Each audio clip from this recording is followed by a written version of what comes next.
আচ্ছা, তুমি আমাকে একটা কথা বলবা? পুরুষ মানুষ কিসে আটকায়?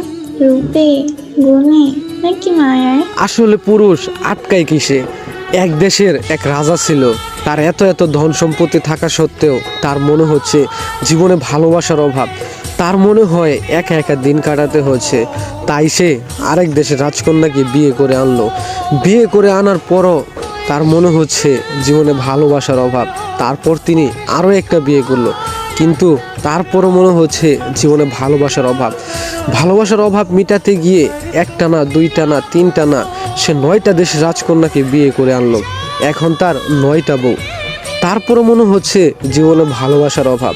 অ্যাট লাস্ট রাজা তার প্রধান দাসীর প্রেমে পড়ে গেল।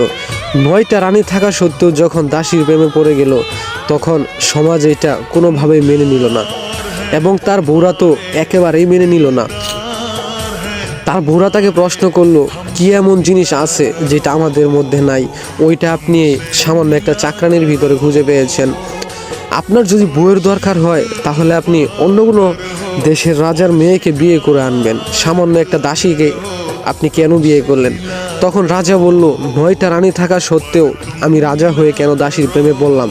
এইটা শুধু আমি তোমাদের না, পুরো বিশ্বকে দেখাবো। এটার জন্য কালকে আমি একটা বড় অনুষ্ঠানের আয়োজন করব। ওই অনুষ্ঠানে আমি প্রমাণ করব আমি রাজা হয়ে কেন দাসীর প্রেমে পড়লাম। পরের দিন অনেক বড় একটা অনুষ্ঠানের আয়োজন করা হলো।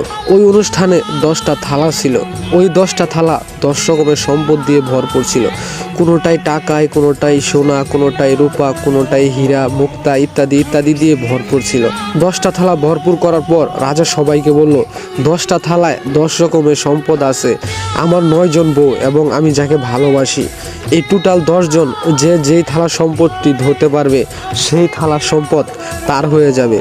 এই কথা শোনার সাথে সাথে তার যে 9 জন রানী ছিল দৌড়ে গিয়ে এক একজন এক একটা থালা ধরলো, কিন্তু তার যে দাসী ছিল সে কোনো প্রকারের থালা ধরলো না।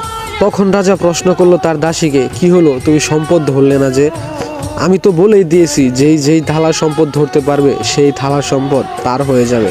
তখন দাসী বলল, কে বলেছে আমি সম্পদ ধরি নাই? আমি তো আমার জীবনের সব থেকে বেশি বড় সম্পদ ধরেই দাঁড়িয়ে আছি।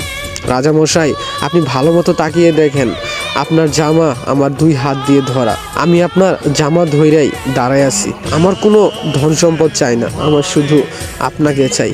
আমি যদি আপনাকে পাই, এই রকম ধন সম্পদের আমার অভাব হবে না।